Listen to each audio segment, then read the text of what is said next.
السلام علیکم ورحمۃ اللہ وبرکاتہ۔ الحمد للہ رب العالمین والعاقبۃ للمتقین والصلاۃ والسلام علی نبینا الکریم وعلی آلہ وصحبہ اجمعین، اما بعد۔ اعوذ باللہ من الشیطان الرجیم، بسم اللہ الرحمن الرحیم۔ قال النبی صلی اللہ علیہ وسلم الا انبئکم باکبر الکبائر؟ قالوا بلی یا رسول اللہ۔ قال الاشراک باللہ۔ مشاہدین کرام، سامعین اعظام، ہماری پیاری ماؤں، بہنوں اور بیٹیوں، عزیز بچوں اور قابل احترام بزرگان دین، آج کی اس ملاقات میں میں آپ لوگوں کے سامنے سب سے بڑے گناہ، سب سے بڑے قصور اور سب سے بڑے جرم اور سب سے بڑی دہشت گردی کے بارے میں چند اہم باتیں اس گزارش کے ساتھ رکھنا چاہتا ہوں کہ اللہ تعالیٰ کے واسطے ہم لوگ غور سے سنیں اور سمجھنے کی کوشش کریں۔ ہم میں سے ہر آدمی اور بطور خصوصیت اپنے آپ کو مسلمان کہنے والے مرد اور حضرات کی دلی تمنا اور دلی خواہش ہوتی ہے، اور اسی خواہش کی تکمیل کے خاطر زندگی کے سارے بھاگ دوڑ ہوتے ہیں، ساری کوششیں ہوتی ہیں۔ وہ یہ ہے کہ اللہ تعالی ہم سے راضی اور خوش ہو جائے اور ہمیں جنت کی نعمتوں سے اس میں داخل کرنے کے بعد مالا مال فرما دے، جنت سے محروم اور جنت جیسی عظیم نعمت سے ہمیشہ ہمیشہ کے لیے محروم کر دینے والا جرم، یہ سب سے بڑا جرم ہے، یہ سب سے بڑی دہشت گردی ہے۔ ایک بندہ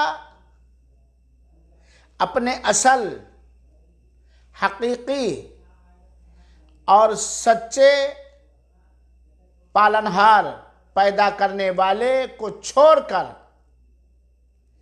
کسی اور کے در پر جا کے جھکے، اس سے بڑا ظلم کوئی نہیں ہو سکتا ہے۔ یاد رکھیے، سب سے بڑا گناہ، سب سے بڑی حرام چیز، اللہ تعالیٰ کو سب سے زیادہ ناخوش کرنے والا گناہ وہ کیا ہے؟ اللہ تعالیٰ کے ساتھ اللہ کی کسی بھی مخلوق کو بھاگیدار بنانا، حصے دار بنانا، پارٹنر بنانا، شریک اور ساجھیدار بنانا، یہ سب سے بڑا جرم ہے،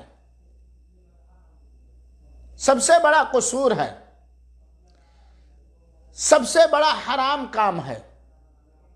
اس سے بڑا کوئی حرام اور ناجائز کام ہے ہی نہیں۔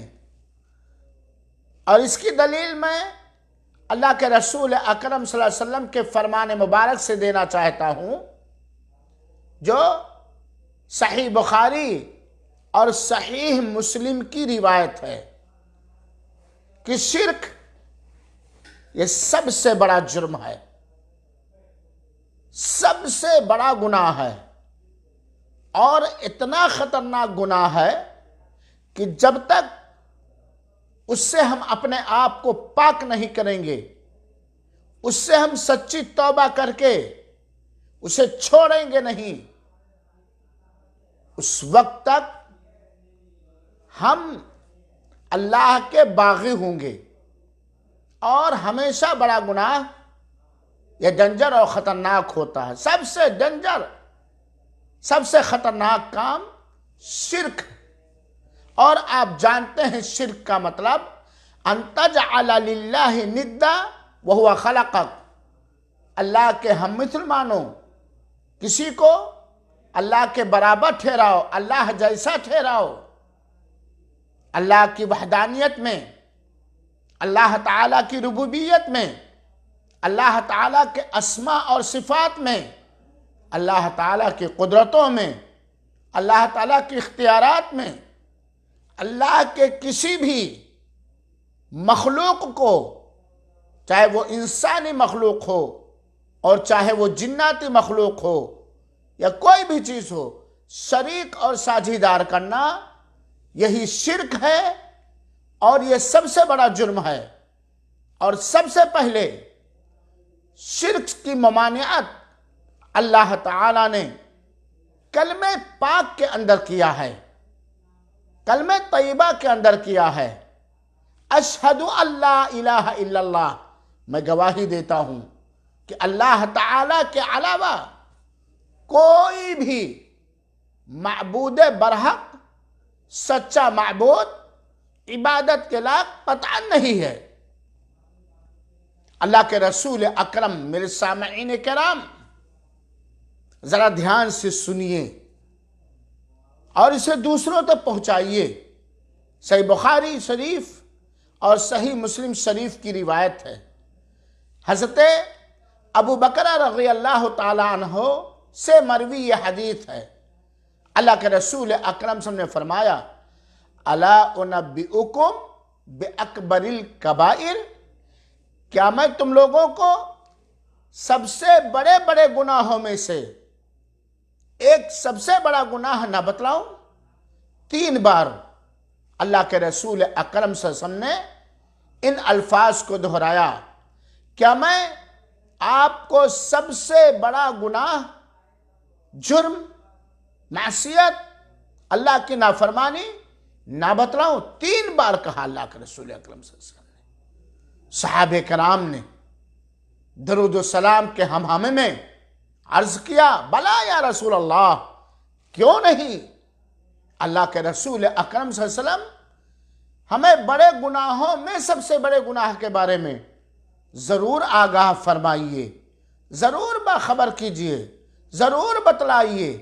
اللہ تعالیٰ کے پیارے رسول اکرم صلی اللہ علیہ وسلم نے فرمایا، الاشراک باللہ، اللہ تعالیٰ کے ساتھ شرک کرنا۔ اور جتنے انبیاء کرام بھیجے گئے، جتنے رسول بھیجے گئے، سارے نبیوں نے، سارے رسولوں نے اپنی اپنی امتوں کو سب سے پہلے جس چیز سے روکا، جس چیز سے متنبہ کیا، آگاہ کیا، وہ شرک ہے۔ تو شرک سب حرام چیزوں میں سب سے بڑا حرام ہے، گناہوں میں سب سے بڑا گناہ ہے۔ لہذا انسان کو چاہیے کہ وہ شرک سے اپنے آپ کو بچائے۔ میرے بھائیوں اور ساتھیوں، اللہ تعالیٰ کے ساتھ کسی چیز کو شریک اور ساجھیدار کرنا، یہ اللہ تعالیٰ نے اس سے منع کیا، اور ایک سلیم الفطرت انسان، صحیح سالم عقل اور خرد بھی اس چیز کو گوارا کرتی ہے اور اسی چیز کی تائید کرتی ہے کہ پیدا کیا اللہ تعالیٰ نے، روزی رساں اللہ تعالی ہے، ضرورتوں کو پوری کرنے والا اللہ تعالی ہی ہے، ہر چیز کے غیب جاننے والا اللہ۔ اپنے ذہن و دماغ میں یہ بٹھانا ہے کہ سب سے بڑا حرام کام اور سب سے بڑا گناہ اور سب سے بڑا جرم یہ شرک ہی ہے، کیونکہ اللہ تعالیٰ نے سورہ نساء کی آیت نمبر 48 کے اندر بیان فرمایا، غور سے سنیں گے۔ یقیناً اپنی زندگی میں جو بندہ اور بندی شرک سے بچ گیا، چاہے وہ شرک اکبر ہو اور چاہے شرک اصغر ہو، اور اس نے توحید کو مان لیا، سمجھ لیا، اپنا لیا، انشاءاللہ العزیز وہ اللہ تعالیٰ کی نعمتوں سے دنیا میں بھی مالا مال رہے گا اور آخرت میں سرفرازی اور کامیابی اس کا قدم بوسی کرے گی۔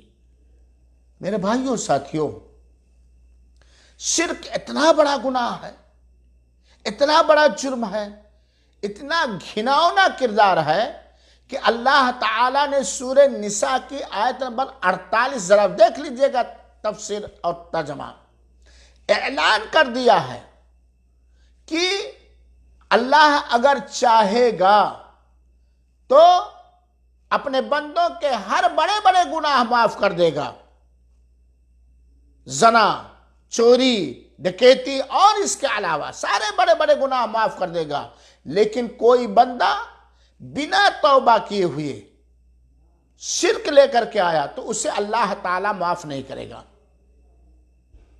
یہ قرآن کی آیت ہے میرے بھائیوں ساتھیوں، ان اللہ لا یغفر ان یشرک بہ ویغفر ما دون ذلک لمن یشاء۔ یقیناً اللہ تعالیٰ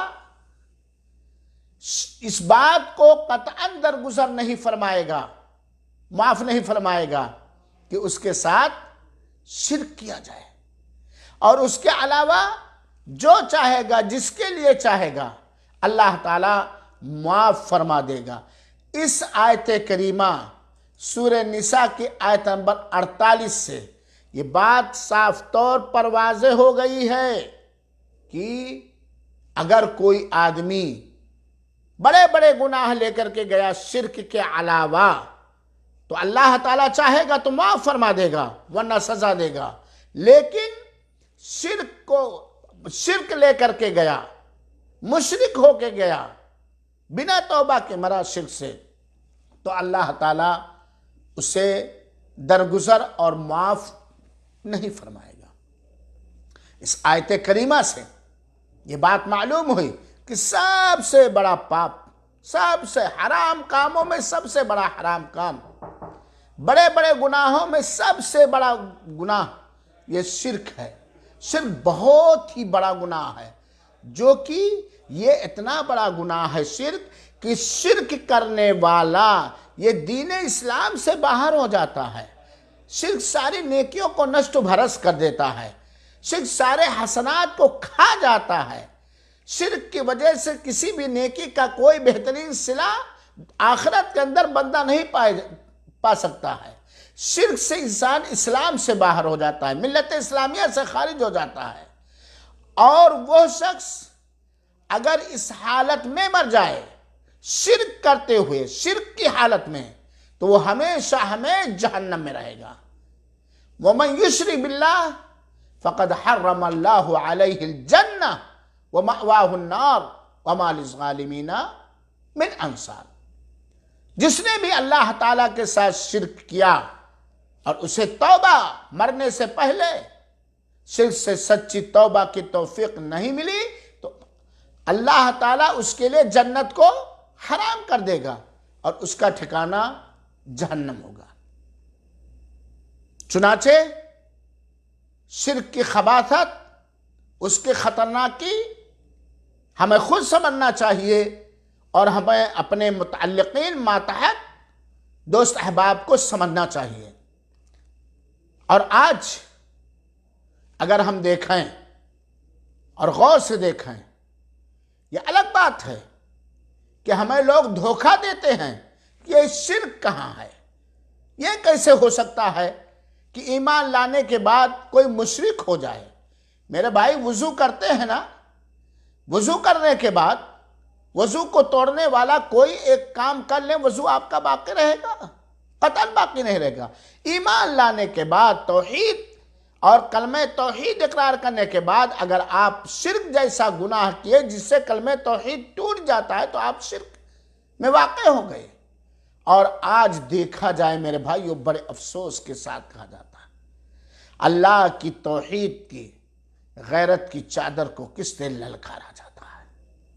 جس طرح ہمارے ملکوں میں غیر مسلم ہر جگہ اللہ کا انکار کرنے کے ساتھ ساتھ اللہ تعالیٰ کے ساتھ مختلف انداز کے مختلف طور طریقے سے شرک کرتے ہیں، آج جہالت کی وجہ سے یا گمراہ علماء کے بہلانے کی وجہ سے یا دین کی صحیح سمجھ نہ ہونے کی وجہ سے مختلف انداز کے ہمارے ملکوں میں شرک کی شکلیں رائج ہیں، ہم دیکھ رہے ہیں۔ اور شرک اصغر نہیں، شرک اکبر کی کئی شکلیں مسلمانوں کے گھروں میں، گاؤں میں اور بہت سارے مسلمانوں کے ملکوں میں پائی جاتی ہیں۔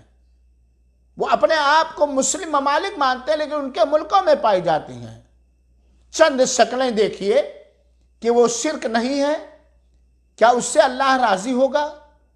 مثال کے طور پر، برا نہ لگے میرے بھائیوں، شرک کی مروجہ اور منتشر شکلوں میں جس کو ہم اپنے گاؤں، اپنے شہر، اپنے ملکوں میں ہم آنکھ پھاڑ پھاڑ کر دیکھتے ہیں، ایک شکل قبروں کی پوجا اور عبادت کرنا، قبروں کی پوجا کرنا، قبروں کی عبادت کرنا، قبر میں دفن کیے ہوئے اللہ کے بندے کی عبادت کرنا، اس کو اللہ کا اختیار دینا، اس کو اللہ کے برابر ماننا، اس کو اللہ کے مشابہ ماننا۔ قبروں کی پوجا، ایک مسلمان مٹی کا پجاری نہیں ہوتا ہے، ایک مسلمان درختوں کا پجاری نہیں ہوتا ہے، ایک مسلمان جانوروں کا پجاری نہیں ہوتا ہے، ایک مسلمان کسی ولی کا پجاری نہیں ہو سکتا، ایک مسلمان کسی نبی کا پجاری نہیں ہو سکتا، ایک مسلمان کسی اللہ کے قریبی فرشتے کا پجاری نہیں ہو سکتا۔ اگر وہ مسلمان ہے حقیقت میں تو وہ صرف اور صرف اللہ کا پجاری ہوگا، اللہ ہی کی عبادت کرنے والا ہوگا، اور ہر طرح کی عبادتوں کا حقدار اور مستحق صرف اور صرف اس اللہ کو مانے گا، جانے گا جس اللہ نے 7 آسمان بنایا، جس اللہ نے اس بندے کو بنایا۔ قبروں کی پوجا کرنا یہ پایا جاتا ہے کہ نہیں پایا جاتا ہے؟ اس قبروں کے بارے میں اس بات کا آستھا اور اعتقاد عقیدہ رکھنا کہ مردہ اولیاء ہماری حاجتیں پوری کرتے ہیں، کیا آج یہ چیز پائی جاتی کہ نہیں پائی جاتی ہے؟ بہت سارے مسلمانوں کے اندر جن کی نسبت اسلام کی طرف ہے، قبروں کی پوجا بڑے دھوم دھڑکے کے ساتھ کرتے ہیں، اور ان کا یہ عقیدہ، اعتقاد اور ایمان اور یقین ہوتا ہے کہ مردہ اولیاء، ظاہر سی بات ہے دنیا میں جب تک سانس چلے تھے وہ زندہ تھے، اور جب وہ مر گئے تو مردہ ہو گئے۔ مردہ اولیاء معین الدین چشتی رحمت اللہ علیہ، نظام الدین رحمت اللہ علیہ اور وغیرہ وغیرہ، یہ ہماری حاجتوں اور ضرورتوں کو پوری کرتے ہیں۔ میرے بھائیوں ساتھیوں، ایک زندہ آدمی، ایک ذرا سوچیں، ایک زندہ آدمی آپ کی ضرورت کو نہیں پوری کر سکتا الا یہ کہ اللہ تعالیٰ نے جتنا آپ کے تقدیر میں لکھ دیا ہے۔ اور وہ آدمی چاہے وہ ولی ہو، چاہے وہ نبی ہو، چاہے وہ صحابی ہو، چاہے وہ صحابیہ ہو، چاہے وہ تہجد گزار ہو، قبر میں جانے کے بعد، آخرت کا سفر کرنے کے بعد جو آپ کے حالات کو نہ دیکھتا، نہ آپ کی باتوں کو سنتا اور نہ ہی اسے کوئی اختیار ہے، وہ آپ کی ضرورت کو پوری کر سکتا ہے۔ آج کتنے مسلمان مرد اور عورت ہیں وہ سمجھتے ہیں کہ اولیاء کرام بزرگان دین مشکل کو آسان کر دیتے ہیں۔ توبہ توبہ، کتنے ایسے مسلمان ہیں مرد اور عورت جو قبر والوں سے مدد طلب کرتے ہیں، ان سے دعا مانگتے ہیں، انہی کو پکارنا ان کا کام ہے۔ یہ سب شرک اکبر کی شکلوں میں سے ایک شکل ہے کہ نہیں؟ عبادت کے لائق صرف اللہ ہے، دعاؤں کو سننے والا، قبول کرنے والا صرف اللہ ہے، مشکل کشا، حاجت روا صرف اللہ ہے، داتا صرف اللہ ہے۔ اور اگر سمجھ میں نہیں میری یہ بات آتی ہے تو سورہ اسراء کی آیت نمبر 23 دیکھیے، اللہ تعالیٰ نے یہ حکم دیا، وَقَضَىٰ رَبُّكَ أَلَّا تَعْبُدُوا إِلَّا إِيَّاهُ۔ تمہارے رب نے یہ فیصلہ فرما دیا ہے، فیصلہ فرمایا ہے، یہ حکم دیا ہے کہ اللہ اپنے رب کے سوا کسی کی عبادت نہ کرو۔ مدد مانگنا یہ عبادت ہے، حاجت براری کے لیے فریاد کرنا یہ عبادت ہے، مشکل کشائی کے لیے کسی کو پکارنا یہ عبادت ہے، مدد کرنے کے لیے کسی کی دہائی دینا یہ عبادت ہے، دعا مانگنا یہ عبادت ہے۔ اور ہر طرح کی عبادت کا حقدار اللہ کا کوئی مخلوق نہیں ہے، اللہ تعالیٰ ہی ہے۔ وَقَضَىٰ رَبُّكَ، اللہ نے فیصلہ فرمایا ہے، اللہ نے حکم دیا، اللہ تعبدو، کہ عبادت کا کوئی بھی رسم و رواج یا کوئی بھی طور طریقہ نہ ادا کرو، کس اللہ ایاہو، سوائے اسی ایک اللہ وحدہ لا شریکہ لہو کے لیے۔ چنانچہ عبادت روا ہے، جائز واجب ہے، کس کے لیے؟ اللہ تعالیٰ کے لیے۔ یہ عبادت ایک شرک کی شکل ہے۔ آج دیکھ لیجئے، مزاروں پر دھوم دھڑک کے چادریں چڑھانا، نظر و نیاز چڑھانا، پھول مالے چڑھانا، طواف اور سجدے کرنا، یہ کیا ہے میرے بھائیوں؟ اسی طرح سے شرک کی ایک شکل یہ ہے کہ سفارش مانگنے کے لیے، سفارش طلب کرنے کے لیے، ایک پریشانی ہو یا خوشی ہو یا غمی ہو، سفارش کے لیے مردوں کو پکارنا، انبیاء کرام کو پکارنا، نیک لوگوں کو پکارنا، یہ سب کیا ہے میرے بھائیوں ساتھیوں؟ یہ سب بھی شرک ہیں۔ اللہ تعالیٰ نے فرمایا ہے، اَمَّن يُجِيبُ الْمُضْطَرَّ اِذَا دَعَاهُ وَيَكْشِفُ السُّوءَ وَيَجْعَلُكُمْ خُلَفَاءَ الْأَرْضِ أَإِلَٰهٌ مَّعَ اللَّهِ۔ یہ سورہ نمل کی آیت نمبر 62، سورہ نمل کی آیت نمبر 62۔ بھلا کون بے قرار پریشان حال کی دعاؤں کو قبول کرتا ہے جب وہ اس سے دعا کرتا ہے؟ اور کون اس کے دکھ، اس کی تکلیف کو دور کرتا ہے؟ اور کون تمہاری زمین میں اگلوں کا جانشین بناتا ہے؟ یہ سب کچھ اللہ ہی کرتا ہے۔ تو کیا اللہ کے ساتھ کوئی اور معبود ہے؟ یقیناً ہرگز نہیں۔ آپ کی بیماری دور کرنے والا کون؟ آپ کو اولاد دینے والا کون؟ آپ کے ہر دکھ درد کو ہٹانے والا کون؟ کیا اللہ کے ساتھ اللہ کا کوئی مخلوق ہے میرے بھائیو ساتھیو؟ ہرگز نہیں، قطعا نہیں۔ تو ظاہر سی بات ہے، ہم دھوکے میں کیوں ہیں؟ ہم بہلاوے میں کیوں ہیں؟ ہم بہکے ہوئے کیوں ہیں؟ جب سب کچھ اللہ تعالیٰ ہے، اِنَّا لِلَّهِ وَإِنَّا إِلَيْهِ رَاجِعُونَ، ہم اللہ تعالیٰ ہی کے لیے ہیں اور اللہ تعالیٰ ہی کے پاس پلٹ کر کے جائیں گے۔ اور سورہ فاتحہ میں ہم ہمیشہ کہتے ہیں، إِيَّاكَ نَعْبُدُ وَإِيَّاكَ نَسْتَعِينُ، خداوندہ تیرے آگے ہم اپنا سر جھکاتے ہیں، تجھی کو پوجتے ہیں، بس تجھی سے لو لگاتے ہیں۔ خداوندا تجھی سے چاہتے ہیں ہم مددگاری، خداوندا تجھی سے چاہتے ہیں ہم مددگاری، تجھے آتی ہے اپنے آرزو مندوں کی دلداری۔ کیا پڑھتے ہیں ہم؟ الحمدللہ رب العالمین۔ ہر کسی کی تعریف صرف اللہ کے لیے ہے جو سارے جہان والوں کا پالنے والا ہے، رب ہے۔ یہاں تو ہمیں پڑھتے ہیں الرحمن الرحیم، جو نہایت مہربان و کرم والا ہے، مہربانی والا۔ اور ہمارا معاملہ یہ ہے میرے بھائیو ساتھیوں، شرک کے شکلوں میں سے بہت ساری شکلیں ہیں۔ بعض لوگوں کو آپ نے سنا ہوگا، دیکھا بھی ہوگا، کسی پیر، کسی شیخ یا کسی ولی کا نام ذکر کرنے کو اپنی عادت اور تکیہ کلام بنا لیتے ہیں۔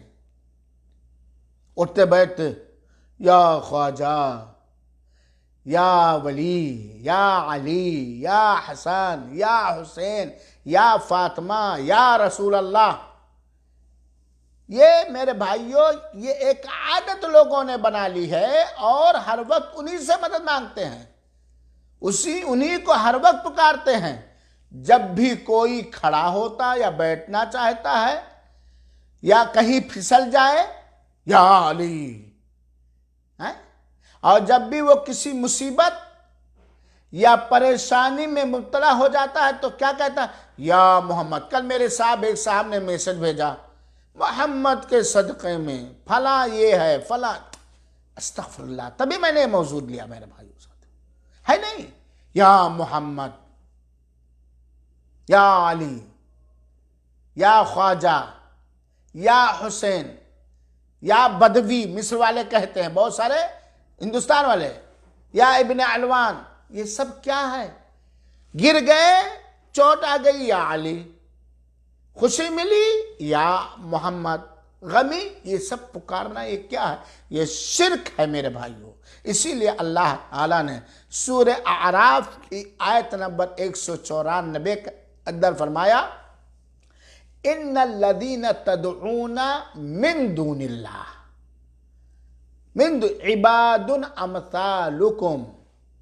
مشرکوں کو، شرک کرنے والوں کو مخاطب کر کے اللہ تعالیٰ اس آیت کریمہ میں کہتا ہے، جن کو تم اللہ کے سوا پکارتے ہو، ان الذین تدعون، جن کو تم پکارتے ہو، من دون اللہ، اللہ تعالیٰ کے علاوہ، اپنی مصیبتوں کو دور کرنے کے لیے، اپنے لیے نعمت مانگنے کے لیے، اپنی پریشانیوں کو دور کرنے کے لیے، خوشی میں یا غمی میں جس انداز سے بھی جن لوگوں کی تم دہائی دیتے ہو، جن لوگوں کو تم پکارتے ہو، جیسے کہو اے جبریل، گر گئے اے جبریل، مصیبت آ گئی اے میکائیل، یا رسول اللہ، یا علی، یا حسن، یا حسین، جو بھی ہو، من دون اللہ، اللہ تعالیٰ کے علاوہ۔ اور یہ سب اللہ کے علاوہ ہیں کہ نہیں ہیں؟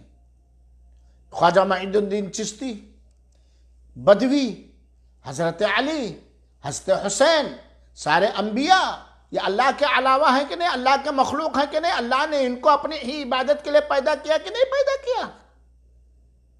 عباد امثالکم، وہ تمہارے ہی جیسے ایک بندے ہیں، ایک بندہ ہونے میں سب تمہارے ہی جیسے ہیں، البتہ اللہ کی اطاعت اور فرما برداری کے حساب سے وہ اللہ کے قریب ہیں، اللہ کے بہت قریب ہیں۔ لیکن کوئی بھی اللہ کا بندہ اللہ کے ساتھ سے کتنا بھی قریب ہو جائے، اس کے اندر خدائی طاقت و صلاحیت قطعا نہیں ہو سکتی ہے۔ اللہ نے اس چیز کو اپنے لیے پسند نہیں فرمایا ہے۔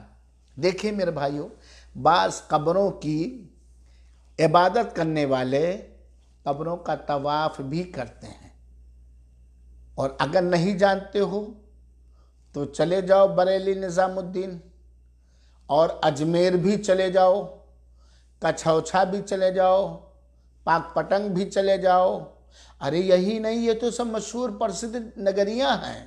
اب تو جگہ جگہ قبر کو پکی کر لیے، چاہے اس میں مردہ ہو یا نہ ہو، رنگ چڑھا دیے، جھنڈی مار دیے، بیٹھ گئے پجاری بس سب کچھ کرے۔ قبروں کا لوگ طواف بھی کرتے ہیں۔ میرے بھائیوں ساتھیوں، ایک ہی در اور گھر ہے اللہ کا جس کا طواف جائز ہے اللہ کی قربت حاصل کرنے، وہ ہے خانہ کعبہ۔ اور قبروں پر کیا کرتے ہیں؟ ان کے در و دیوار کو خوب، قبر پہ جائیں گے خوب ادب سے اس کو چھوتے بھی ہیں، چومتے بھی ہیں، قبروں کے چوکھٹ پہ سجدہ ریز بھی ہو جاتے ہیں، بوسہ بھی لیتے ہیں، قبر کی مٹی لا کر کے اپنے بدن پر، اپنے چہروں پر، اپنے گلہ کے برتنوں میں رکھتے بھی ہیں اور اس سے تبرک حاصل کرتے ہیں۔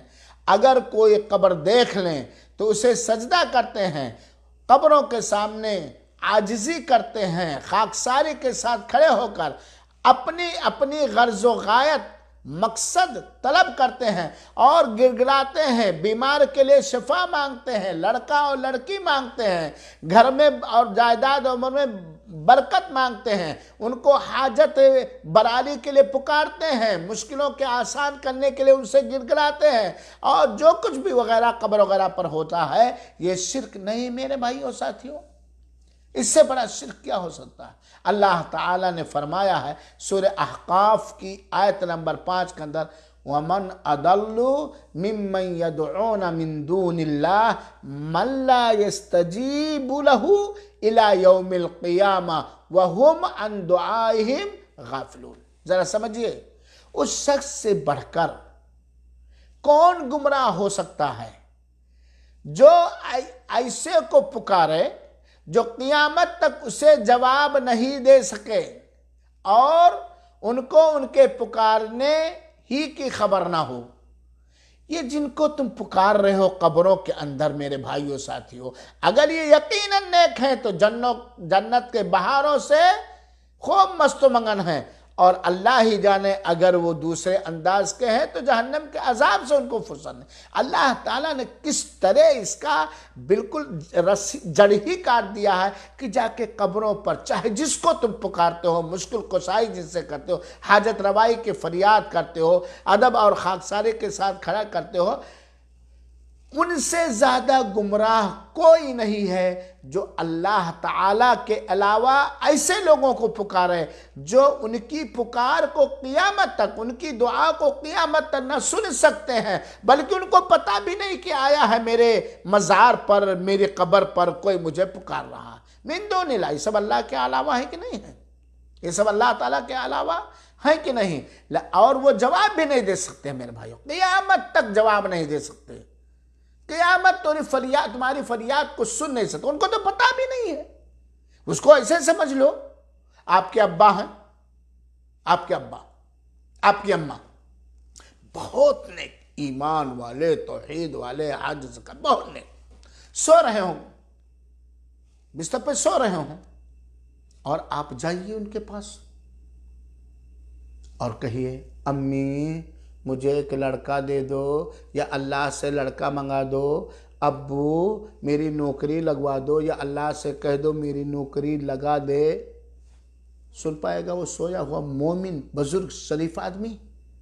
اور جو قبر کے اندر چلا گیا میرے کہاں ہے میرے بھائیو، وہ کیسے سن سکتا ہے؟ ہاں، جانے رکھو آپ کتنی زمین کے آخری تہ تک پہنچ جاؤ اور زندہ ہو، کسی بند سے بند کمرے میں تم پہنچ جاؤ، ایک دم چاروں طرف سے 10 بائی 10 کے چاروں طرف سے بالکل آواز نہ جا سکے اور نہ اس سے نکل سکے، ایسے روم میں پہنچ جاؤ، پھر بھی کہو اللہم ارزقنی رزقا حلالا طیبا مبارکا فیہ، اے اللہ تو مجھے حلال روزی دے جس میں تو نے برکت اتاری ہے۔ اللہ سنے گا، اللہ سنے گا، اللہ دیکھے گا۔ اللہ صرف سنے گا ہی نہیں، تمہارے دل کی آرزو، تمہارے طلب اور مانگنے کی کیفیت، ہر چیز اندر میں جو ہے وہ بھی سنے گا۔ بس اللہ ہی سننے والا ہے، اور یہ بیچارے کیا سونے والے ہیں؟ تم سو جاؤ اور کوئی تم کو بلائے چلو چائے پلا دو، آپ سن پاؤ گے؟ ہاں، صرف اللہ تعالیٰ۔ نبی کریم صلی اللہ علیہ وسلم کا ایک فرمان سنیے میرے بھائیو، من مات وہو یدعو من دون اللہ ندا دخل النار۔ جو شخص غیر اللہ کو پکارتا اور اس سے فریاد، عاجزی، خاکساری کے ساتھ دعا کرتا، پکارتا، مانگتا، مر جائے گا، جب وہ مرے گا تو وہ جہنم میں جائے گا۔ جو شخص غیر اللہ کو، من ماتا وہو یدعو من دون اللہ، جو موت تک غیر اللہ کو پکارتا تھا، وہ جہنم کے اندر داخل ہوگا۔ میرے بھائیو ساتھیو، آپ جانتے ہیں بعض لوگ تو قبروں پر جا کر سر منڈواتے ہیں، جیسے غیر مسلم جا کے مندر پہ سر منڈواتا ہے، ایسے بہت سارے لوگ قبروں پر، مزاروں پر جا کر کے سر منڈواتے ہیں۔ بچہ پیدا ہو گیا 2 سال 3 سال سر ہی نہیں منڈاتے، جا کے مزار پر، درگاہ پہ سر منڈواتے ہیں۔ بعض لوگوں کے پاس بعض ایسی کتابیں ہوتی ہیں جن کا عنوان ہوتا مناسک حج المشاہد۔ توبہ توبہ، مشاہد کا مطلب قبریں اور ولیوں کے مزاروں کا حج کرنے کا طریقہ۔ استغفر اللہ۔ اور بہت سارے لوگ کہتے ہیں اجمیر اتنی بار چلے جاؤ تو حج ہو جائے۔ ذرا عقل تو لو، اجمیر جانے سے حج ہوتا ہے، غیر اللہ کے قبر کی طواف کرنے سے حج ہوتا ہے، جبکہ حج کے اندر جو تلبیہ پکارا جاتا ہے، اس تلبیہ کے اندر یہی تعلیم ہے کہ اللہ کے علاوہ کوئی عبادت و بندگی کے لائق نہیں ہے۔ میرے بھائیو ساتھیو، بعض لوگ یہ عقیدہ رکھتے ہیں کہ اولیاء اللہ، اللہ کے اولیاء دنیا کے کاموں میں انٹرفیئر کرتے ہیں، دخل دیتے ہیں، اور وہ نفع نقصان بھی پہنچا سکتے ہیں، جبکہ اللہ تعالیٰ کا ارشاد ہے سورہ یونس آیت نمبر 107، وَإِن يَمْسَسْكَ اللَّهُ بِضُرٍّ فَلَا كَاشِفَ لَهُ إِلَّا هُوَ وَإِن يُرِدْكَ بِخَيْرٍ فَلَا رَادَّ لِفَضْلِهِ۔